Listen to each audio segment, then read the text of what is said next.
നമസ്കാരം. സംവാദത്തിലേക്ക് എല്ലാ മാന്യ പ്രേക്ഷകർക്കും സ്വാഗതം. ലോക്സഭാ മണ്ഡലങ്ങളിലുള്ള രാഷ്ട്രീയ വിശകലന സംവാദം ഇന്നെത്തി നിൽക്കുന്നത് തൃശ്ശൂരിലാണ്. പൂരനഗരിയാണ് എന്നൊരു പ്രത്യേകത തൃശ്ശൂരിനുണ്ട്. കൂടാതെ സുരേഷ് ഗോപി എന്ന് പറയപ്പെടുന്ന സിനിമാ നടൻ മത്സരിക്കുന്ന മണ്ഡലം എന്നൊരു പ്രത്യേകത കൂടി 2024 അങ്ങനെയുള്ള പല തരത്തിലുള്ള പ്രത്യേകതകൾ നിറഞ്ഞ പൂരനഗരത്തിലെ രാഷ്ട്രീയ ചൂട് എങ്ങനെയാണ് എന്ന് നമുക്കൊന്ന് പരിശോധിക്കാം. കാരണം തൃശ്ശൂരിനെക്കുറിച്ച് വലിയ മതിപ്പും ഒപ്പം തന്നെ വലിയ പ്രതീക്ഷയും എ ക്ലാസ് മണ്ഡലം എന്നുള്ള BJPയുടെ കണ്ടെത്തലുമൊക്കെ ഉള്ളൊരു മണ്ഡലമാണ് തൃശ്ശൂർ എന്ന് പറയപ്പെടുന്നത്. അതുകൊണ്ട് തന്നെ തൃശ്ശൂർ മണ്ഡലത്തിൻ്റെ പ്രത്യേകതകൾ എന്തൊക്കെയാണ്, ഏത് തരത്തിലാണ് രാഷ്ട്രീയപരമായി, അത് കോൺഗ്രസ് ആകട്ടെ, CPI ആകട്ടെ, ഒപ്പം BJP ആകട്ടെ, എങ്ങനെയാണ് ഈ തിരഞ്ഞെടുപ്പ് ചൂട് മുമ്പോട്ട് കൊണ്ടുപോകുന്നത്, തിരഞ്ഞെടുപ്പ് തന്ത്രങ്ങൾ എന്തൊക്കെയാണ്, ഏത് തരത്തിലാണ് തൃശ്ശൂരിലെ തിരഞ്ഞെടുപ്പ് എന്ന് നമുക്ക് പരിശോധിക്കാം. ശ്രീലാം, ഈ തൃശ്ശൂർ BJPക്ക് ഏറ്റവും പ്രാതിനിധ്യമുള്ള, ചിലപ്പോൾ പ്രാധാന്യം കൽപ്പിക്കുന്ന ഒരു മണ്ഡലങ്ങളിലൊന്നാണ് തൃശ്ശൂർ എന്ന് പറയപ്പെടുന്നത്. അതിൻ്റെ പ്രത്യേകത എന്ന് പറയുന്നത് മോഡി നേരിട്ട് തിരഞ്ഞെടുക്കപ്പെട്ട, മോഡി കൂടിയ ഒരു സ്ഥാനാർത്ഥിയുള്ള ഇടമാണ് തൃശ്ശൂർ എന്ന് പറയപ്പെടുന്നത്. സുരേഷ് ഗോപിയുടെ സാന്നിധ്യം കഴിഞ്ഞ തവണയും അദ്ദേഹം ഉണ്ടായിരുന്നുവെങ്കിൽ കൂടിയും അതിൽ നിന്ന് വ്യത്യസ്തമായി വിജയിക്കുമെന്ന് ഉറപ്പുള്ള ഒരു മണ്ഡലം എന്ന് അദ്ദേഹവും ഒപ്പം മോദിയും ഒക്കെ ആഗ്രഹിക്കുന്ന ഒരിടമാണ് എന്ന് വേണമെങ്കിൽ പറയാം. തിരഞ്ഞെടുപ്പ് പ്രചരണത്തിൻ്റെ ഒന്നാം ഘട്ടം അവസാനിക്കുന്ന ഈ സമയത്ത് നമുക്ക് എങ്ങനെ വിലയിരുത്താം അതിനെക്കുറിച്ച്, തൃശ്ശൂരിനെ കുറിച്ച്? തൃശ്ശൂർ പാർലമെൻറ്റ് നിയോജക മണ്ഡലം സംബന്ധിച്ച് നോക്കുകയാണെങ്കിൽ 3 സ്ഥാനാർത്ഥികളും അതിശക്തന്മാരാണ്. മറ്റെല്ലാ മണ്ഡലങ്ങളിലും, ചില മണ്ഡലങ്ങളിലൊക്കെ ഇപ്പോൾ തിരുവനന്തപുരത്ത് നമ്മൾ ത്രികോണ മത്സരമുണ്ടെന്ന് പറയുന്നുണ്ടെങ്കിലും, ഒരുപക്ഷെ പന്ന്യൻ രവീന്ദ്രൻ ജനകീയനാണെന്ന് പറയുന്നുണ്ടെങ്കിലും തെരഞ്ഞെടുപ്പ് ഈ പ്രചരണ രംഗത്ത് മുന്നോക്കം പോയിട്ടില്ല. നേരെ മറിച്ച് തൃശ്ശൂർ നോക്കുകയാണെങ്കിൽ എല്ലാ സ്ഥാനാർത്ഥികളും ഒന്നിനൊന്നും മെച്ചമായി പ്രചരണം നടത്തുന്നുണ്ട്. അപ്പോൾ അതുമാത്രമല്ല, നേരത്തെ ഉണ്ടായിരുന്ന 19 MP കോൺഗ്രസിനെ മത്സരിക്കണമെന്ന് പറഞ്ഞപ്പോൾ അതിൽ ഏറ്റവും വീക്കായ MP ആയിരുന്നു പ്രതാപൻ. TN പ്രതാപനെ മാത്രമാണ് ഈ 18 പേരും മത്സരിച്ചപ്പോൾ ഒരാളെ മാത്രമാണ് ഒഴിവാക്കിയത്. ആദ്യം മത്സരിക്കുന്നില്ലെന്നൊക്കെ പറഞ്ഞെങ്കിലും പ്രതാപൻ തന്നെ ചുവരെഴുത്തൊക്കെ തുടങ്ങിക്കഴിഞ്ഞ ശേഷമാണ് അവിടേക്ക് സുരേഷ് ഗോപിയാണ്, ഒപ്പം സുനിൽകുമാർ കൂടി രംഗത്ത് വന്നതോടെ നല്ലൊരു മത്സരം, പ്രത്യേകിച്ച് സുരേഷ് ഗോപി ജയിച്ചു പോകുമോ എന്ന സാധ്യത നിലനിൽക്കുന്ന സമയത്താണ് മുരളീധരനെ കൂടി അവിടേക്ക് കൊണ്ടുവരുന്നത്. മുരളീധരൻ്റെ സാന്നിധ്യം കൂടി ആയതോടുകൂടി മണ്ഡലത്തിൽ വലിയ രീതിയിലൊരു ത്രികോണ മത്സരം എന്നതിലുപരി ശക്തമായ മത്സരം എന്ന രീതിയിലേക്ക് വന്നു. 3 പേരും ശക്തമായി മത്സരിക്കുന്നു എന്നുള്ളതാണ്. മറ്റേ ത്രികോണ മത്സരങ്ങളൊക്കെ ഉണ്ടെങ്കിലും അത് പാർട്ടിയുടെ വോട്ടും മറ്റുള്ള വോട്ടുകളും ഒക്കെയാണ് മറ്റുള്ള മണ്ഡലങ്ങളിൽ നിർണ്ണയിക്കുന്നതെങ്കിൽ ഇവിടെ സ്ഥാനാർത്ഥികൾ തന്നെ ശക്തരായ ഒരു മണ്ഡലമാണ്. അവിടേക്ക് മുരളീധരൻ വരുമ്പോൾ TN പ്രതാപനെ മാറ്റിയപ്പോൾ, അതുകൊണ്ട് TN പ്രതാപനെ ആയിരുന്നുവെങ്കിൽ ഒരു പക്ഷേ സുരേഷ് ഗോപി ഈസിയായി പാട്ടും പാടി ജയിക്കേണ്ട മണ്ഡലം കൂടിയാണ്. കാരണം TN പ്രതാപനെ സംബന്ധിച്ച് TN പ്രതാപനോട് വലിയ തരത്തിലുള്ള പ്രശ്നങ്ങളുണ്ട്. ധീവരസഭയ്ക്ക് എതിർപ്പുണ്ട്. TN പ്രതാപനോട് ധീവരസഭക്കാരനാണെങ്കിലും എതിർപ്പുണ്ട്. അതുകൂടാതെ സുരേഷ് ഗോപിക്കൊരു സാധാരണക്കാരൻ, ഒരു സിനിമാക്കാരൻ, ഒരു സാധാരണ ജനങ്ങളെ നോക്കുന്ന, അവരുടെ വിഷമങ്ങളിൽ ഒക്കെ അനുതപിക്കുന്ന, അവരോടൊപ്പം ചേർന്ന് നിൽക്കുന്ന, അവരെ സഹായിക്കുന്ന ഒരു മനുഷ്യസ്നേഹി എന്ന രീതിയിലുള്ളൊരു ഇമേജ് അദ്ദേഹത്തിനുണ്ട്. മാത്രമല്ല, തെരഞ്ഞെടുപ്പ് അടുക്കുന്നതിന് മുമ്പ് തന്നെ, തെരഞ്ഞെടുപ്പ് തുടങ്ങുന്നതിന് മുമ്പ് തന്നെ, തെരഞ്ഞെടുപ്പുമായി ബന്ധപ്പെട്ട് വിജ്ഞാപനം വരുന്നതിന് മുമ്പ് തന്നെ സുരേഷ് ഗോപിയെ ടാർഗറ്റ് ചെയ്തുകൊണ്ട് CPM അടക്കമുള്ളവർ രംഗത്ത് വന്നിട്ടുണ്ട്. ഒരു മാധ്യമപ്രവർത്തകരുടെ വിഷയം അടക്കമുള്ള കാര്യങ്ങളിൽ അദ്ദേഹത്തിനെതിരെ അദ്ദേഹം മത്സരിക്കുന്നു എന്ന് വന്നപ്പോഴും കരുവന്നൂരുമായി ബന്ധപ്പെട്ട്, ഇവിടുത്തെ ഏറ്റവും റിലവൻ്റായ ഇഷ്യൂ കരുവന്നൂർ ബാങ്ക് തട്ടിപ്പുമായി ബന്ധപ്പെട്ടാണ്. സാധാരണക്കാരായ ജനങ്ങൾ അവരുടെ പണം ബാങ്കിൽ നിക്ഷേപിച്ച് ആ പണം പോവുകയും കരുവന്നൂരിൽ അദ്ദേഹം 17 കിലോമീറ്ററോളം നടന്ന് അദ്ദേഹം ഒരു പദയാത്ര നടത്തുകയും ഒക്കെ ചെയ്തതോടെ അദ്ദേഹം CPMൻ്റെ അടക്കമുള്ള കണ്ണിലെ കരടായി മാറി, ജനങ്ങളുടെ ആശയവും ആശ്രയവുമായി മാറി. അവിടെയാണ് അവിടെ TN പ്രതാപൻ എന്ന് പറയുന്ന ഒരാൾ നിന്നാൽ, നേരത്തെ ഉണ്ടായിരുന്ന MP ആയിരുന്നു TN പ്രതാപൻ, അവിടെ നിന്നാൽ പരാജയം മണക്കും, പരാജയം ഉണ്ടാകുമെന്ന ഉറപ്പിൻ്റെ അടിസ്ഥാനത്തിലായിരിക്കും. അവിടെ അടിസ്ഥാനം മാത്രമല്ല, വടകരയിൽ ഒരു മുസ്ലിം സ്ഥാനാർത്ഥിയെ വേണ്ടതുകൊണ്ട് അവിടെ നിന്നും മുരളീധരനെയും കൊണ്ട് പൊക്കോളാൻ കോൺഗ്രസിനോട് അവർ പറയുകയും ഷാഫി പറമ്പിൽ പകരം അവിടെ സ്ഥാനാർത്ഥിയാവുകയും ചെയ്ത സാഹചര്യം കൂടി നമുക്ക് പറയാതിരിക്കാൻ കഴിയില്ല. അല്ല, ആ സാഹചര്യം ഉണ്ടാകുന്നത് എനിക്ക് തോന്നുന്നു പത്മജയുടെ ഒരു പിന്മാറ്റം ഉണ്ടായിരുന്നു. തീർച്ചയായും പത്മജ BJPയിലേക്ക് പോകുന്ന ഒരു അവസരം അത് വരുന്നതോടുകൂടി അതൊന്ന് മറികടക്കാനുള്ള ഒരു ഡാമേജ് കൺട്രോൾ ആണ് കെ മുരളീധരൻ. അതുകൊണ്ടാണ് കെ മുരളീധരനെ ഇവിടെ കൊണ്ടുവരികയും ഒപ്പം തന്നെ ശ്രീല പറഞ്ഞ പോലെ TN പ്രതാപന് സാധ്യത കുറവുള്ള ഒരു മണ്ഡലമാണ്. കാരണം ഈ ധീവരസഭയുടെ എതിർപ്പ്, പിന്നെ മൊത്തത്തിൽ കോൺഗ്രസിനകത്ത് തന്നെ അദ്ദേഹം അനിലക്കര തന്നെ TN പ്രതാപനെതിരായിരുന്നു. അതെ, അങ്ങനെ കോൺഗ്രസിനകത്ത് തന്നെയുള്ള ഗ്രൂപ്പ് വൈരം. അത് മാത്രമല്ല, TN പ്രതാപൻ്റെ പ്രവർത്തന ക്ഷമത അത് അവിടുത്തെ ജനങ്ങൾക്ക് ഇഷ്ടപ്പെട്ടിട്ടില്ല എന്നുള്ള ഒരു സാഹചര്യം. ഇങ്ങനെ പലതരത്തിലുള്ള ഘടകങ്ങൾ കോൺഗ്രസിന് അനുകൂലമല്ലാതായി മാറി. മാത്രമല്ല, തൃശ്ശൂരിൽ കരുവന്നൂർ, ശ്രീല പറഞ്ഞ പോലെ കരുവന്നൂർ നൽകിയ പാഠം അവിടുത്തെ ജനങ്ങൾ വല്ലാതെ അവരെ ഉലച്ചിരുന്നു. കാരണം CPM-ഉമായിട്ടും വളരെ അകലം പാലിക്കുവാൻ അവരെ സഹായിച്ച ഒരു ഘടകം, അല്ലെങ്കിൽ അവരെ പ്രേരിപ്പിച്ച ഒരു ഘടകമാണ് കരുവന്നൂർ. ഈ കരുവന്നൂരുമായിരുന്ന വിഷയങ്ങളൊക്കെ വളരെ ക്രിയാത്മകമായി ഏറ്റെടുത്തുകൊണ്ട് അതിനെ കുറച്ചുകൂടി പക്വതയോടുകൂടി പദയാത്ര നടത്തി ജനങ്ങൾക്കിടയിലേക്ക് ഇറങ്ങിച്ചെന്നുകൊണ്ട് ജനകീയനാവാൻ സുരേഷ് ഗോപിക്ക് കഴിഞ്ഞ ഒരു കാലഘട്ടം കൂടിയാണ്. അതെ, ഒരു കാലഘട്ടം കൂടിയായിരുന്നു അത്. അപ്പോൾ അത് BJPക്ക് കുറച്ചുകൂടി ഒന്ന് സ്ട്രോങ് ആവാൻ പറ്റി, തൃശ്ശൂരിൽ സ്ട്രോങ് ആകാൻ പറ്റി. തൃശ്ശൂർ എന്ന് പറയപ്പെടുന്നത് നമുക്കറിയാം, തൃശ്ശൂർ മണ്ഡലത്തിൻ്റെ ഒരു ഘടന എന്ന് പറയപ്പെടുന്നത് തന്നെ ഗുരുവായൂരടക്കമുള്ള മണ്ഡലങ്ങളുള്ള ഒരു മേഖലയാണ്. തൃശ്ശൂർ, വല്ലൂർ, പുതുക്കാട്, മണലൂർ, ഗുരുവായൂർ, നാട്ടിക, ആലക്കുട ഇവയെല്ലാം കൂടി ചേർന്നിട്ടുള്ള 7 നിയമസഭാ നിയോജക മണ്ഡലങ്ങൾ ചേർന്നിട്ടുള്ള ഒരിടമാണ്. ഗുരുവായൂർ ഉൾപ്പെടെ ഭക്തജനങ്ങളുടെ സാന്നിധ്യം വളരെ കൂടുതലുള്ള ഒരു മേഖല. മാത്രമല്ല ഹിന്ദു സംവിധാനങ്ങൾ, ഹിന്ദുക്കളുടെ എണ്ണത്തിലെ വർധനമുള്ള മേഖല. മാത്രമല്ല ബാക്കിയുള്ള ഇടങ്ങളിലൊക്കെ അത്തരത്തിലുള്ള സാന്നിധ്യവും കൂടെ ഉണ്ട്. അവിടെ നമുക്കറിയാവുന്ന തൃശ്ശൂർ മേഖല എന്ന് പറയപ്പെടുന്നത് പലപ്പോഴും CPI-യോട് അനുഭവമുള്ളൊരു ഒരു സമീപനം സ്വീകരിച്ചിരുന്ന മണ്ഡലം കൂടി എന്നും CPI-യുടെ. അതെ അതെ.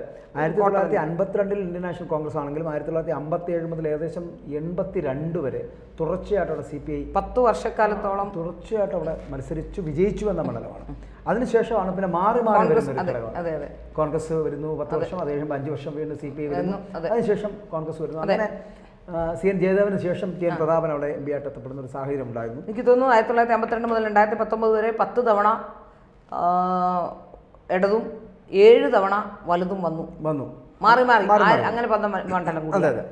അങ്ങനെ വളരെ വലിയ പ്രത്യേകതകളുള്ള ഒരു മണ്ഡലം കൂടിയാണ് തൃശ്ശൂർ എന്ന് പറയപ്പെടുന്നത്. ആ തൃശ്ശൂരിന് വളരെ അനന്തമായ സാധ്യതകൾ ഉണ്ടാക്കിയെടുക്കുവാൻ പറ്റിയ ഒരു പട്ടണം കൂടിയാണ് ഗുരുവായൂരടക്കം. അതാണ് ഞാൻ ഗുരുവായൂരിന് ഇത്രയും കരുണാകരന്റെ ഗുരുവായൂർ. അതെ അതെ, കരുണാകരന്റെ ഗുരുവായൂർ എന്ന് നമുക്ക് വേണമെങ്കിൽ പറയാൻ പറ്റുന്ന കോൺഗ്രസ്സുകാരുടെ ഗുരുവായൂരിടമാണ്. അതുകൊണ്ടാണ് പത്മജയുടെ പിന്മാറ്റം, പത്മജ BJP-യിലേക്ക് പോകുന്ന ഒരു സാഹചര്യം ഉണ്ടായപ്പോൾ TN പ്രതാപനെ പെട്ടെന്ന് മാറ്റുകയും ഒപ്പം അവിടെ K മുരളീധരനെ വടകരയിൽ നിന്ന് പിൻവലിച്ച് തൃശ്ശൂരിലേക്ക് കൊണ്ടുവരികയും ചെയ്യുന്ന ഒരു സാഹചര്യം ഉണ്ടായത്.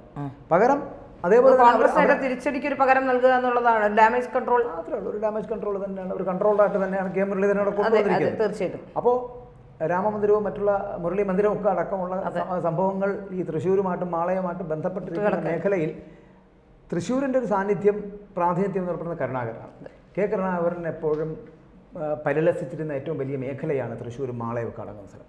മാളയിൽ കരുണാകരനെ പരാജയപ്പെടുത്തിയ ജനങ്ങളുള്ള ഇടമാണ് എങ്കിൽ കൂടിയും പക്ഷേ ചിരപരിചിതനാണ് കരുണാകരൻ. മാത്രമല്ല ഇത്രയോത്തോളം ഒരു നേതൃപാടവമുള്ള ഒരു നേതാവ് കേരള രാഷ്ട്രീയത്തിൽ ഉണ്ടായിട്ടില്ല. അത്തരത്തിലുള്ള ആ രാഷ്ട്രീയ നേതാവിൻ്റെ ഇടമാണ്, ആ ചാണക്യൻ്റെ ഇടമാണ് തൃശ്ശൂർ എന്ന് പറയപ്പെടുന്നത്. അതുകൊണ്ട് തന്നെ മക്കൾക്ക് കുറച്ചുകൂടി അവിടെ പ്രാതിനിധ്യം ഉണ്ടാകും. അതിപ്പോൾ പത്മജ വേണുഗോപാലാണെങ്കിലും ഒപ്പം K മുരളീധരനാണ്. K മുരളീധരനാണ് പരാജയപ്പെട്ടാണ്. പക്ഷേ K മുരളീധരനാണ് കുറച്ചുകൂടി പ്രാതിനിധ്യം കോൺഗ്രസിൻ്റെ ഭാഗത്തു നിന്നുണ്ടാകുന്നത്. പത്മജയ്ക്ക് എത്രത്തോളം ഉണ്ടാകാനുള്ള സാധ്യത കുറവാണ്. പലപ്പോഴും അവർ പറയുന്നത് അവരെ മത്സരിപ്പിച്ച് തോൽപ്പിച്ചു എന്ന് പറയപ്പെടുമ്പോഴും അവരുടെ സാധ്യതകൾ വളരെ കുറവാണ്. ഇപ്പോൾ BJP-യിലേക്ക് ഇപ്പം ഞാൻ പറഞ്ഞില്ലേ, അത് വേറൊരു ഘട്ടത്തിൽ സംസാരിക്കേണ്ടതാണെങ്കിൽ കൂടി അത് പറഞ്ഞു പോകാം. അതായത് ഇപ്പോൾ ഒരു ഒഴുക്കുണ്ടാകുന്നുണ്ട് കോൺഗ്രസിൽ നിന്നും CPM-ൽ നിന്ന് വരെ ഒഴുക്കുണ്ടായി BJP-യിലേക്ക് എത്തപ്പെടുന്ന ഒരു സാഹചര്യം. എന്തുകൊണ്ടാണ് ഉണ്ടാകുന്നത്? അവിടെയാണ് CK പത്മനാഭൻ പറയുന്ന വാചകങ്ങൾ വളരെ അർത്ഥവത്താകുന്നത്. കാരണം ആ പാർട്ടിക്ക് വേണ്ടി രക്തം കൊടുക്കുവാനും ആ പാർട്ടിക്ക് വേണ്ടി നിലകൊള്ളുവാനും അധികാരം എന്ന് പറയപ്പെടുന്നത് വിദൂരമായ സ്വപ്നമായിരുന്ന സാഹചര്യത്തിൽ പോലും ആ പാർട്ടിക്ക് വേണ്ടി വെറുതെ നടന്ന പാർട്ടിക്കാരെ അവഗണിച്ചുകൊണ്ട് മറ്റുള്ള പാർട്ടിയിൽ നിന്ന് അധികാര കൊതിമൂത്തിട്ട് ഇവിടേക്ക് എത്തപ്പെടുന്നവരാണ്. അവരാണ് ഈ പത്മജ വേണുഗോപാൽ അടക്കമുള്ളവരെത്തുന്നത് ഞാൻ പറഞ്ഞു. അങ്ങനെ എത്തുന്നവരെ പാർട്ടി അംഗീകരിക്കുകയും നിലപാടുകൾ സ്വീകരിച്ച് അവരെ കൂട്ടിക്കൊണ്ടുപോവുകയും അവർക്ക് വേണ്ടിയുള്ള അധികാര സ്ഥാനങ്ങൾ നൽകുകയും ചെയ്യുന്നത് സ്വാഭാവികമായിട്ട് BJP എന്ന് പറയപ്പെടുന്ന പ്രസ്ഥാനത്തോട് ചേർന്ന് നിൽക്കുന്നവർക്കും BJP എന്ന് പറയപ്പെടുന്ന പ്രസ്ഥാനത്തെ ഹൃദയത്തോട് ചേർത്ത് വെച്ചവർക്കും അതിൻ്റെ അണികൾക്കും വേദന ഉണ്ടാക്കുന്നു. CK പത്മനാഭനോട് നമുക്ക് യോജിക്കേണ്ടി വരും ആ കാര്യത്തിൽ. ഇല്ലാന്ന് ശ്രീലയ്ക്ക്. പക്ഷെ അപ്പോഴും മറ്റൊരു കാര്യം, BJP-യുടെ വളർച്ച എന്ന് പറയുന്നത് ക്രമാനുഗതമാണ്.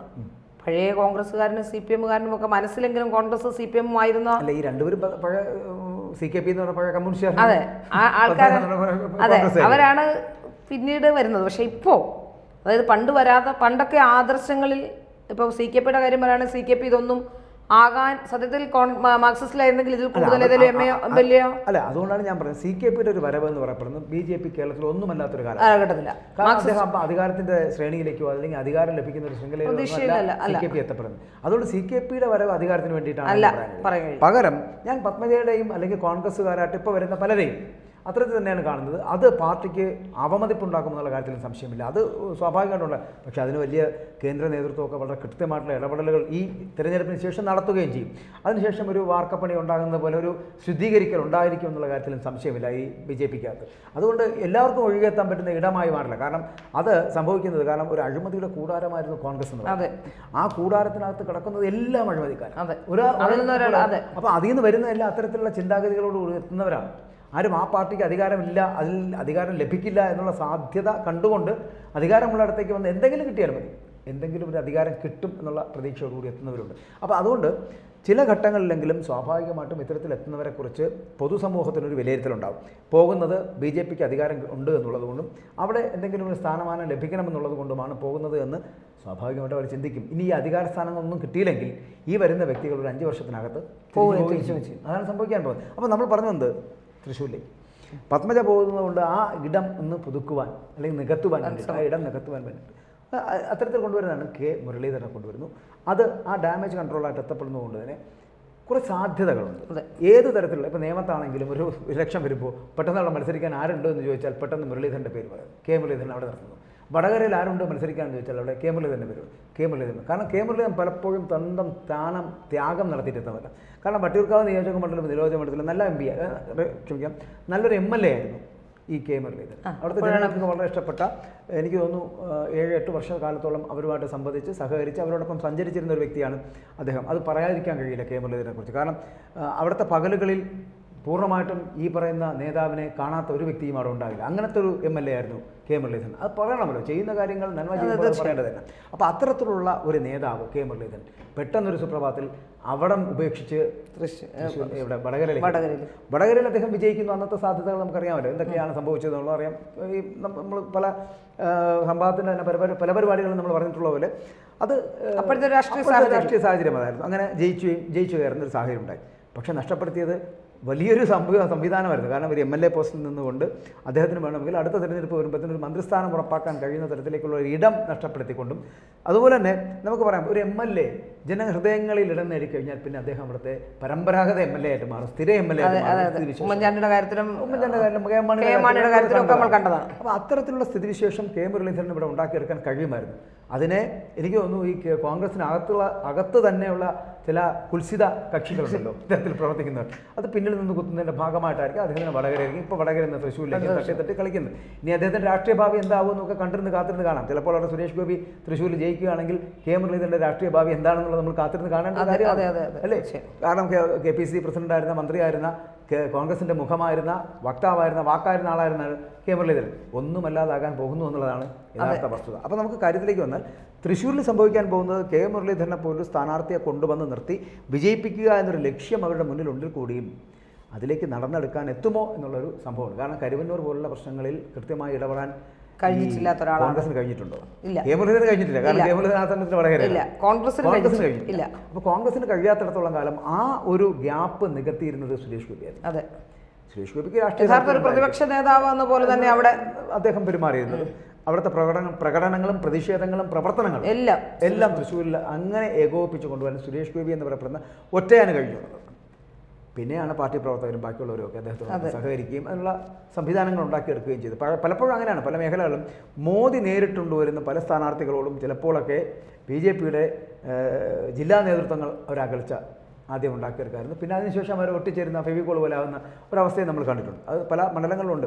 കൊല്ലം അടക്കമുള്ള മണ്ഡലങ്ങൾ അത്തരത്തിലുണ്ട്, തിരുവനന്തപുരത്ത് അത്തരത്തിലുണ്ട്. പക്ഷേ തിരുവനന്തപുരത്തിൻ്റെ ഒരു പ്രത്യേകത എന്ന് വെച്ചാൽ രാജീവ് ചന്ദ്രശേഖർ എത്തുമ്പോൾ രാജീവ് ചന്ദ്രശേഖരനോടൊപ്പം ഇവിടുത്തെ ജില്ലാ നേതൃത്വം പെട്ടെന്ന് ഇഴകിച്ചേരുകയായിരുന്നു. അവർക്കത് അതൊരു ഇദ്ദേഹത്തെ പരാജയ ഭീതിയിലാണെന്നോ അല്ലെങ്കിൽ ഇദ്ദേഹം അപരിചിതനാണെന്നോ എന്ന് ഇവിടുത്തെ ജില്ലാ നേതൃത്വത്തിന് തോന്നിയിട്ടില്ല. പക്ഷേ ചില അകൽച്ചകളുണ്ടായിരുന്നു. അത് പക്ഷേ പെട്ടെന്ന് ഒന്നായി തീരുകയും രാജീവ് ചന്ദ്രശേഖർ ജനകീയനാവുകയും ചെയ്തു. അതാണ് നമ്മൾ തിരുവനന്തപുരത്ത് കണ്ടത്. പക്ഷേ ഇവിടെ വരുമ്പോൾ സുരേഷ് ഗോപിയും അത്തരത്തിലൊരു ജനകീയനാണ്. അദ്ദേഹവും ഇതുപോലെ നമ്മൾ ആറ്റിങ്ങൽ മണ്ഡലത്തിലും പറഞ്ഞ പോലെ 2-2.5 വർഷത്തിലധികം അല്ലെങ്കിൽ കഴിഞ്ഞ തെരഞ്ഞെടുപ്പിന് ശേഷം തൃശ്ശൂർ കേന്ദ്രീകരിച്ച് പ്രവർത്തിക്കുന്ന ഒരു രീതി സുരേഷ് ഗോപി MP ഫണ്ടിൽ നിന്ന് നിരവധി പേർക്ക് സഹായങ്ങൾ കൊടുത്തതും തൃശ്ശൂരിന് എല്ലാ സ്ഥലത്തും കൊടുത്തിട്ടുണ്ടില്ലെന്നല്ല, പക്ഷെ തൃശ്ശൂരിൽ കുറച്ച് കൂടുതൽ അദ്ദേഹം കാര്യങ്ങൾ ചെയ്തിട്ടുണ്ടെന്നാണ് മനസ്സിലാക്കാൻ. ശ്രദ്ധ കേന്ദ്രീകരിക്കുന്ന ഇടങ്ങളിലൊന്ന് അത് തന്നെ. അപ്പോൾ അങ്ങനെ സുരേഷ് ഗോപിയുടെ സാധ്യതകൾ സുരേഷ് ഗോപി 5 വർഷങ്ങൾക്ക് മുമ്പ് അല്ലെങ്കിൽ കഴിഞ്ഞ വർഷത്തെ പരാജിത സമയം മുതൽ 2019 പരാജയ സമയം മുതൽ അദ്ദേഹം കണക്ക് കൂട്ടുന്നു. അപ്പോൾ നമുക്കറിയാവുന്നത് BJP എന്ന് പറയപ്പെടുന്ന പ്രസ്ഥാനത്തിൻ്റെ ശ്രീ പറഞ്ഞതിലേക്കാണ് എത്തുന്നത്. വളർച്ച എന്ന് പറയപ്പെടുന്നത് പതിയെ പടിപടിയായിട്ട് വളരുന്ന ഒരു സമീപനമാണ് BJPയിലുണ്ടായിട്ടുള്ളത്. ആ സമീപനം സ്വീകരിക്കുകയും പടിപടിയായിട്ട് വളർന്നു വരികയും ചെയ്യുന്ന ഒരു സമീപനത്തിലൂടെ ഇന്ന് നമുക്കറിയാം 1989 ശേഷം 1991 2 സീറ്റുകളിൽ നിന്ന് BJP എന്ന് പറയപ്പെടുന്ന പാർട്ടി 2 എന്ന് പറയുന്ന വലിയൊരു സംവിധാനം 303 സീറ്റുകൾ ഒറ്റ കക്ഷിയായിട്ട് BJPക്ക് നേടിയെടുക്കാൻ കഴിയുന്നു എന്നുള്ളതാണ്. അത്തരത്തിലേക്ക് എത്തപ്പെടാൻ കഴിയുന്ന തരത്തിൽ ഒരു വലിയ പ്രസ്ഥാനമായി പാർട്ടിയായി രൂപീകരിക്കാൻ അല്ലെങ്കിൽ പ്രവർത്തിക്കുവാൻ ഉയർന്നു വരുവാൻ കഴിഞ്ഞു എന്ന് വെച്ച് കഴിഞ്ഞാൽ പരാജയത്തിൽ അവർ തോറ്റുകൊടുക്കാത്തതുകൊണ്ടാണ്. തീർച്ചയായും അത് ഇപ്പം നമുക്കറിയാം പല സ്ഥലങ്ങളിലും കെട്ടിവെച്ച കാശ് പോലും കിട്ടാഞ്ഞിട്ടും മത്സരത്തിൽ ജനാധിപത്യ പ്രക്രിയയിൽ നിരന്തരം ഏർപ്പെട്ടുകൊണ്ടിരുന്നു. നമ്മുടെയൊക്കെ ചെറുപ്പത്തിലൊക്കെ നമുക്കറിയാം BJP എന്ന് പറഞ്ഞാൽ അവിടെ പഞ്ചായത്തുകളിൽ പോലും മത്സരിക്കാൻ ആളെ കിട്ടാതിരുന്ന കാലഘട്ടത്തിൽ പോലും മത്സരങ്ങൾ അവർ ആരെങ്കിലും ഒക്കെ നടത്തി മത്സരിപ്പിച്ചിട്ടുണ്ട്. ജനാധിപത്യ പ്രക്രിയയിൽ സ്ഥിരമായി ഇടപെട്ട് അത് മാത്രമല്ല എതിർപ്പുകൾ നേരിട്ട് അതിനോട് പൊരുതി. പക്ഷെ ഇപ്പോൾ എതിർപ്പുകൾ താരതമ്യേന കുറഞ്ഞു വരുന്നു എന്നുള്ളതാണ്. ഇപ്പൊ സുരേഷ് ഗോപി ആണെങ്കിലും രാജീവ് ചന്ദ്രശേഖരനെ ആണെങ്കിലും അതുപോലെ തന്നെ പല മണ്ഡലങ്ങളിൽ ഇപ്പോൾ ശോഭാ സുരേന്ദ്രന് കിട്ടുന്ന സ്വീകാര്യത ഇതൊക്കെ കാണുമ്പോൾ ഈ BJPയോടുണ്ടായിരുന്ന ഒരു ഐത്തം അല്ലെങ്കിൽ ഒരു തൊടാൻ മടിച്ചിരുന്ന ഒരു അവസ്ഥ ആ അവസ്ഥയൊക്കെ ഇപ്പോൾ മാറിയിരിക്കുന്നു. പലർക്കും ഇപ്പോൾ BJPയിലേക്ക് വരാനൊരു മടിയില്ല.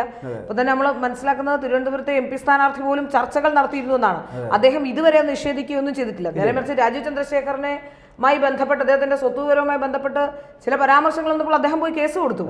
എന്നാൽ ശശി തരൂർ ഇത്രയധികം ഗുരുതരമായ ആരോപണങ്ങൾ S ഗുരുമൂർത്തി അടക്കമുള്ള മാധ്യമപ്രവർത്തകരുടെ സാന്നിധ്യത്തിൽ അതിന് ശ്രമിച്ചിരുന്നു എന്ന് കൃത്യമായ വിവരങ്ങൾ പുറത്തു വന്നിട്ട് പോലും അതിനെക്കുറിച്ച് പ്രതികരിക്കുന്ന പോലുമില്ല. അതിൽ നമുക്ക് മനസ്സിലാക്കേണ്ടത് സത്യം തന്നെയാണ് എന്നാണ്. കാരണം അതിൽ പിടിച്ചാൽ പ്രതിസന്ധി ഉണ്ടാകുമെന്നുള്ളത് കൊണ്ടായിരിക്കാം ഒരുപക്ഷെ ശശി തരൂർ അതിനെ അവഗണിച്ച് കളയുന്നതെന്നാണ് മനസ്സിലാക്കാൻ സാധിക്കുന്നത്. തീർച്ചയായും വേണമെങ്കിൽ നമുക്ക് അങ്ങനെ തന്നെ കരുതാം. കാരണം പാർട്ടിയിലേക്ക് ചെല്ലുക അല്ലെങ്കിൽ BJPയുമായിട്ട് യോജിച്ച് നിന്നുകൊണ്ട് മുന്നോട്ട് പോകുക. സത്യത്തിൽ ഇവർ മതേതരത്വം പറയുന്നവരാണ്, SDP-യോട് ചേർന്ന് നിൽക്കുന്നവരാണ്, SDP-യുടെ വോട്ട് വാങ്ങിക്കാൻ ശ്രമിക്കുന്നവരാണ്, പലപ്പോഴും BJPയെ കുറ്റം പറയുന്നവരാണെങ്കിൽ എന്തുകൊണ്ടാണ് ശശി തരൂർ ഇത്രയും ഗുരുതരമായ ആരോപണം വന്നിട്ട് പ്രതികരിക്കാതിരിക്കുന്നതെന്ന ചോദ്യം പ്രസക്തമായ ചോദ്യം തന്നെയാണ്.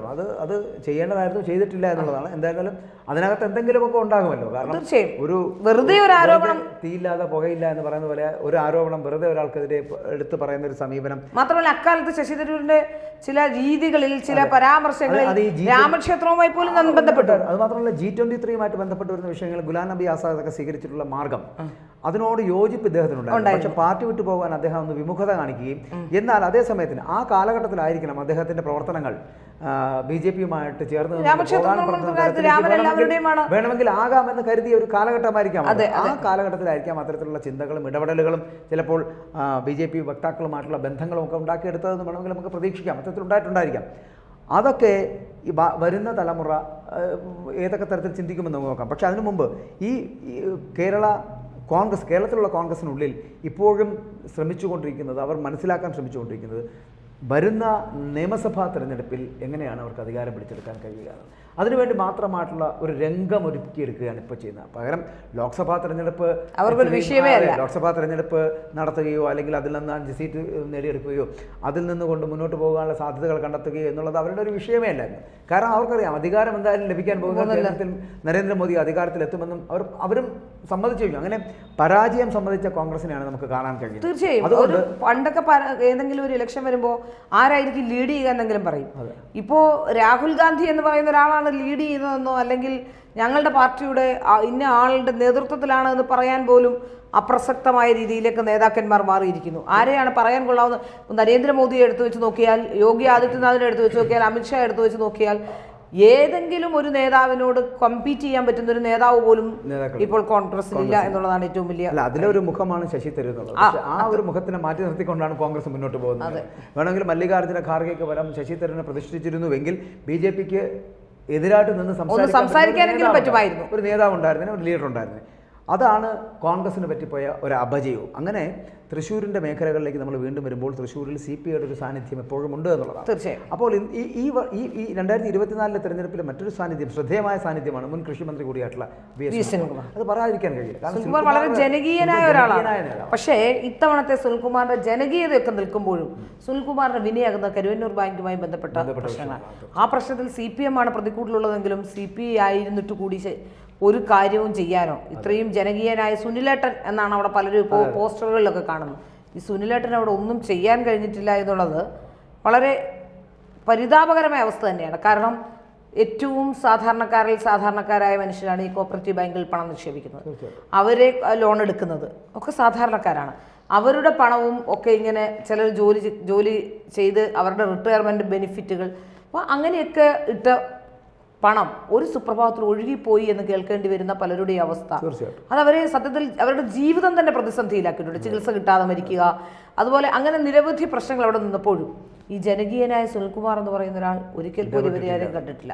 മാത്രമല്ല കഴിഞ്ഞ തവണ CPI തന്നെ 3ാമത്തെ തവണ സീറ്റ് നൽകണ്ട എന്ന് തീരുമാനിച്ച് മാറ്റി നിർത്തുകയായിരുന്നു എന്നാണ് മനസ്സിലാക്കാൻ സാധിക്കുന്നത് അദ്ദേഹത്തെ. വീണ്ടും ഒരു നിവൃത്തിയും ഇല്ലാത്തത് കൊണ്ട് ഇവർ രണ്ടുപേരും കൂടി വന്ന് തൃശ്ശൂരിലെ ഒരു രംഗം കൊഴുക്കുന്നത് കണ്ടപ്പോൾ, തൃശ്ശൂരിൽ സുരേഷ് ഗോപി എങ്ങാനും ജയിച്ചു പോകുമോ എന്ന് കണ്ടപ്പോഴാണ് സുനിൽകുമാറിനെ വീണ്ടും രംഗത്തിറക്കുന്നത്.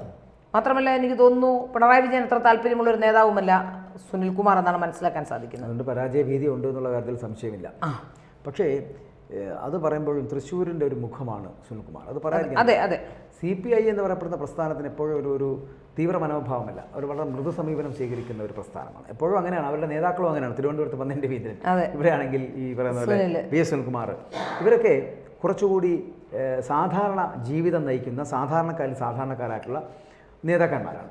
അവരുടെ പ്രത്യേകതകളും അതാണ്. അവരുടെ പക്ഷേ കമ്മ്യൂണിസം മനസ്സിൽ കൊണ്ടു നടക്കുന്ന നേതാക്കന്മാർ ഇന്ന് CPI-ക്കാരേ ഉള്ളൂ എന്നാണ് പറയുന്നത്. അത്തരത്തിൽ ആദർശം എന്ന് പറയപ്പെടുന്നത് ആദർശത്തിൽ അധിഷ്ഠിതമായിട്ടുള്ള ജീവിതം നയിക്കുന്നവർ. ഇന്നും PS സുനിൽകുമാറിൻ്റെ വീടടക്കമുള്ള കാര്യങ്ങളൊക്കെ അവിടെയുള്ളവർക്കെല്ലാം മനപ്പാടമാണ്, കാണാപ്പാടമാണ്. കണ്ടു കഴിഞ്ഞാൽ അത് അറിയുകയും ചെയ്യും. ഒരു ചെറിയ വീടിനുള്ളിൽ താമസിക്കുകയും കൂട്ടുകുടുംബമായിട്ട് ഇന്നും താമസിക്കുകയും ചെയ്യപ്പെടുന്ന സുനിൽകുമാറിൻ്റെ കുടുംബം. അപ്പോൾ സുനിൽകുമാറിൻ്റെ നേട്ടങ്ങളോ കോട്ടങ്ങളോ ഒക്കെ നമ്മളൊന്ന് പരിശോധിച്ച് കഴിഞ്ഞാൽ രാഷ്ട്രീയമായിട്ടുള്ള എന്ത് നേട്ടമുണ്ടോ എന്ന് നോക്കിക്കഴിഞ്ഞാൽ ഈ MP ആകാനുള്ള ശ്രമമാണ്, അല്ലെങ്കിൽ മന്ത്രി ആയിട്ടുണ്ടോ എന്നത് ഒഴിച്ചാൽ മറ്റൊന്നും സുനിൽകുമാറിൻ്റെ കയ്യിലില്ല. അതുകൊണ്ട് സുനിൽകുമാർ അത്തരത്തിൽ ജനങ്ങൾക്ക് ജനകീയമായിട്ടുള്ള പാർട്ടി ഉണ്ടാക്കി, അതായത് CPM ഉണ്ടാക്കിയ ആ ഒരു പേരുദോഷമല്ലാതെ കരുവന്നൂർ ബാങ്കുമായി ബന്ധപ്പെട്ട് സുനിൽകുമാറുമായി ബന്ധപ്പെട്ട് പറയാനൊന്നും തന്നെ അങ്ങനെ അഴിമതിയോ മറ്റൊന്നും പറയാനില്ല. മാന്യനായ രാഷ്ട്രീയ നേതാക്കന്മാരാണ്. അതുകൊണ്ട് തന്നെ സുനിൽകുമാറിനെ ഒരിക്കലും അവിടെ തോൽപ്പിക്കണമെന്ന് ജനങ്ങൾക്കുണ്ടായില്ല. പക്ഷേ ജയിപ്പിക്കാൻ ശ്രമിച്ചാൽ ജയിക്കാനുള്ള സാധ്യതയാണ് അവിടെ കുറയുന്നത്. കാരണം എന്ന് വെച്ച് കഴിഞ്ഞാൽ അത് ഈ കരുവന്നൂർ വിഷയം ഒന്നാമത്. രണ്ടാമത്തെ വിഷയം വെച്ചാൽ സുരേഷ് ഗോപി എന്ന് പറയപ്പെടുന്ന വ്യക്തി, നരേന്ദ്രമോദി നേരിട്ടിറക്കുന്ന ഒരു സ്ഥാനാർത്ഥി, അദ്ദേഹത്തിന് ലഭിക്കാവുന്നതിൽ പരമാവധി വോട്ടുകൾ അവിടെ ലഭിക്കുമെന്നുള്ളത്. കാരണം ഏകദേശം സുരേഷ് ഗോപിയുടെ മകളുടെ വിവാഹവുമായി ബന്ധപ്പെട്ടിട്ട് നരേന്ദ്രമോദി ഗുരുവായൂരിലെത്തുന്നു. ഗുരുവായൂരിൽ അദ്ദേഹം ഒരു പദയാത്ര പങ്കെടുക്കുന്നു. ആ പദയാത്രയിൽ അദ്ദേഹം പങ്കെടുക്കുന്നു. ആ റോഡ് ഷോയിൽ അദ്ദേഹം പ്രസംഗിക്കുകയും ചെയ്യുന്നുണ്ട് ജനങ്ങളോടൊപ്പം. എന്നിട്ട് അദ്ദേഹം അന്ന് ആ പ്രസംഗത്തിൽ അടക്കം പറയുന്നത്, അതുപോലെ വനിതാ വിഭാഗക്കാർ ചേർന്ന് നിന്നുകൊണ്ട് തൃശ്ശൂരിൽ വേറെ ഒരു സംഗമം നടത്തുന്നു. ആ സംഗമത്തിലും പ്രധാനമന്ത്രി എത്തുന്നുണ്ടായിരുന്നു. അങ്ങനെ 2 പ്രാവശ്യം തൃശ്ശൂരിൽ തന്നെ മത്സരത്തിൽ വരുന്നുണ്ട് എന്നാണ് മനസ്സിലാക്കുന്നത്. 15-ാം തീയതി വരുന്നുണ്ട്. അപ്പോൾ അങ്ങനെ മോദിയുടെ ഒരു ഡയറക്റ്റായിട്ടുള്ള ഒരു സ്ഥാനാർത്ഥിയാണ് സുരേഷ് ഗോപി എന്ന് പറയുന്നത്.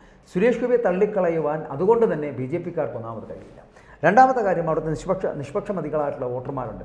അവരുടെ മനസ്സിൽ നമ്മൾ പലപ്പോഴും പറയാറ് 2024 ഏറ്റവും വലിയ മാജിക് എന്ന് പറയുന്നത് അതാണ്. കാരണം 2024 19 നടന്നതല്ല നടക്കാൻ പോകുന്നത്.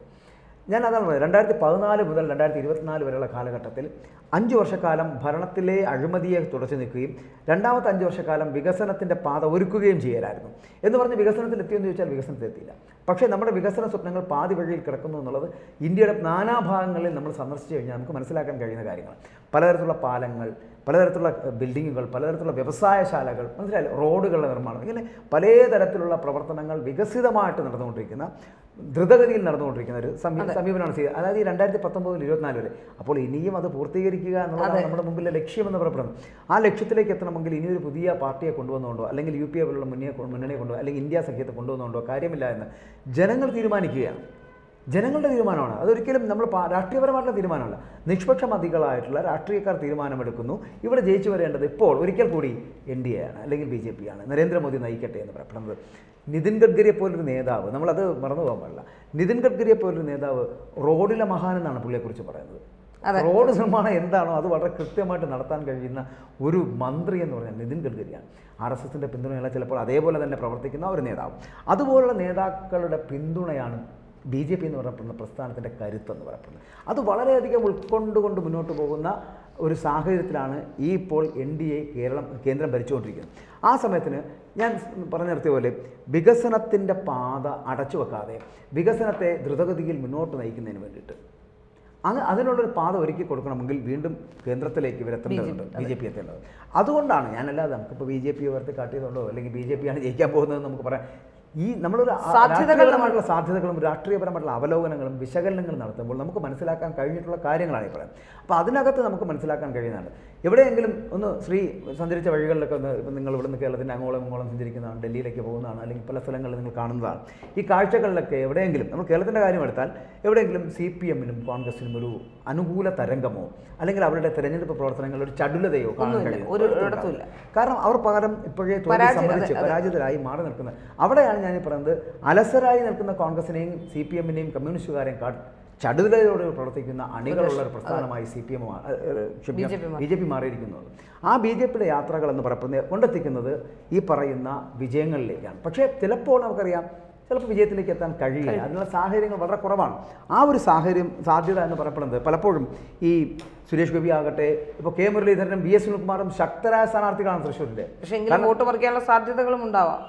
അതുണ്ടാവും. അതിപ്പോൾ ശ്രീധ പറഞ്ഞ പോലെ ഒരു പ്രധാനപ്പെട്ട കാര്യം CPM-ന് വോട്ട് മറിക്കാൻ സാധിക്കില്ല. ഇനി അത് മാത്രമല്ല, ഏറ്റവും ശക്തമായ മത്സരം നടക്കുന്ന 2 മണ്ഡലങ്ങൾ, പ്രത്യേകിച്ച് തിരുവനന്തപുരവും തൃശ്ശൂരും, രണ്ടിടത്തും CPI സ്ഥാനാർത്ഥികളാണ്. പക്ഷെ അവിടെയും മറ്റൊരു പ്രധാനപ്പെട്ട കാര്യം, CPI-യുടെ 2 സ്ഥാനാർത്ഥികളും CPI-യുടെ ഏറ്റവും പ്രഗത്ഭന്മാരായ സ്ഥാനാർത്ഥികളാണ്. അപ്പോൾ അവരെ കാലുവാരിയാൽ അല്ലെങ്കിൽ അവർക്ക് വോട്ട് ചെയ്യാതെ മറ്റൊരാൾക്ക് വോട്ട് ചെയ്താൽ CPM-നെ സംബന്ധിച്ചിടത്തോളം അതുണ്ടാക്കുന്ന ഒരു പ്രത്യാഘാതം വളരെ ഗുരുതരമായിരിക്കും.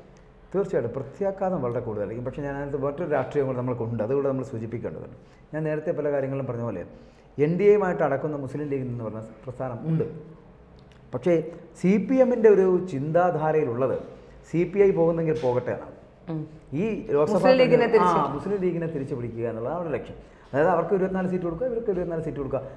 മുസ്ലിം ലീഗ് വരികയാണെങ്കിൽ 1 സീറ്റ് കൂടെ കൊടുത്തുവാണെങ്കിൽ അവർ നിലനിർത്തുക എന്നുള്ള അങ്ങനെ ചെയ്യാനുള്ള സാധ്യതകളുണ്ട്. ന്യൂനപക്ഷ വോട്ടുകളുടെ കൾമിനേഷൻ ഉണ്ടാക്കുക എന്നുള്ളത് ഒരു ലക്ഷ്യം. ആ ലക്ഷ്യമാണ് എപ്പോഴും ഒരു കാര്യവുമില്ലാതെ ന്യൂനപക്ഷത്തെ മാത്രം പ്രോത്സാഹിപ്പിക്കുന്ന രീതിയിൽ പിണറായി വിജയന്റെ പല ഇടപാടുകൾ, അതുകൊണ്ട് കുഞ്ഞാലിക്കുട്ടിയുമായുള്ള പിണറായി വിജയന്റെ ബന്ധം, മാത്രമല്ല ന്യൂനപക്ഷങ്ങളോടുള്ള അത്തരത്തിലുള്ള ഒരു സമീപനം സ്വീകരിക്കുന്ന ഒരു ബലഹീനതയായി CPM കൊണ്ടുനടക്കുകയാണ്. കാരണം അത്തരത്തിലുണ്ടാകുമ്പോൾ സ്വാഭാവികമായിട്ടും സംഭവിക്കാൻ പോകുന്നത് CPM-ന്റെ ഉള്ളിലേക്ക് അല്ലെങ്കിൽ CPM എന്ന് പറഞ്ഞാൽ LDF-ന്റെ ഉള്ളിലേക്ക് ഈ മുസ്ലിം ലീഗിനെ കൊണ്ടുവരിക, CPI പോകുന്നെങ്കിൽ പോകട്ടെ. അതുകൊണ്ട് മറിക്കില്ല എന്ന് നമുക്ക് പറയാൻ പറ്റത്തില്ല. തിരുവനന്തപുരത്താണെങ്കിലും തൃശ്ശൂരിലാണെങ്കിലും അല്ല, മറിക്കില്ല എന്നല്ല ഞാൻ പറഞ്ഞത്. മറിച്ചാൽ അത് വലിയ, കാരണം ഏറ്റവും പ്രഗത്ഭരായ CPI-യുടെ ഇനിയുള്ള തലമുറയിലെ 2 നേതാക്കൾ, ഒന്നൊരു ഏറ്റവും മാന്യനായ ഒരു രാഷ്ട്രീയ പ്രവർത്തകൻ, ഏറ്റവും മുതിർന്ന ഒരു രാഷ്ട്രീയ പ്രവർത്തകൻ, മറ്റേതും അതുപോലെ തന്നെ ജനകീയനായ ഒരു രാഷ്ട്രീയ പ്രവർത്തകൻ. അവിടെയാണ് അങ്ങനെയുള്ള 2 പേരെ കൊണ്ടു നിർത്തേണ്ട ആവശ്യമുണ്ടായിരുന്നോ വോട്ട് മറിക്കാനായിരുന്നെങ്കിൽ എന്ന ചോദ്യം പോലും പിന്നീട് നമുക്ക് ചോദിക്കാൻ കഴിയും. പക്ഷേ നമുക്കറിയാലോ, ഈ തിരുവനന്തപുരത്താണെങ്കിലും അത്തരത്തിലുള്ള രാഷ്ട്രീയ പ്രവർത്തനം അല്ലെങ്കിൽ തെരഞ്ഞെടുപ്പ് പ്രവർത്തനങ്ങളൊക്കെ നമ്മൾ ഇറങ്ങിപ്പോയി കഴിഞ്ഞാൽ എത്രത്തോളം ശക്തമാണ് CPM-ഉം CPI-യും തിരുവനന്തപുരത്ത് നിന്ന് നമുക്ക് ചിന്തിക്കാം. നമുക്കറിയാം CPM മത്സരിക്കുന്ന മണ്ഡലങ്ങളിലെ ഒരു പ്രവർത്തന രീതിയും CPI മത്സരിക്കുന്ന മണ്ഡലത്തിലെ അത്തരത്തിലല്ലേ നമുക്ക് കാണാൻ കഴിയുന്നത്. അപ്പോൾ അത്തരത്തിലുള്ള പ്രവർത്തനങ്ങളാണ് നടക്കുന്നതെങ്കിൽ വിജയസാധ്യത എത്രത്തോളം ഉണ്ടാകും? പരാജയം ഇപ്പോഴേ തൃശ്ശൂരിൽ എനിക്ക് തോന്നുന്നു തിരുവനന്തപുരത്തെക്കാട്ടി കുറച്ചുകൂടി നല്ല പ്രവർത്തനം തൃശ്ശൂരിൽ നടക്കുന്നു. കാരണം ടൈറ്റ് ഫൈറ്റ് ഇവർ തമ്മിലാണ് എന്ന് സുരേഷ് ഗോപിയും സുനിൽകുമാറും തമ്മിലാണെന്നൊരു ബോധ്യം വന്നിട്ടുണ്ട്. മുരളീധരൻ പൊതുവെ സൈലന്റിൽ തന്നെയാണ് ഇപ്പോഴും ഉള്ളത്. എന്താ കാരണം എന്നല്ല, പക്ഷേ മുരളീധരൻ പരമ്പരാഗതമായ വോട്ട് ഉണ്ടാവും. കോൺഗ്രസിനാണെങ്കിൽ ഒരു വോട്ട് ബാങ്ക് ഉണ്ട്.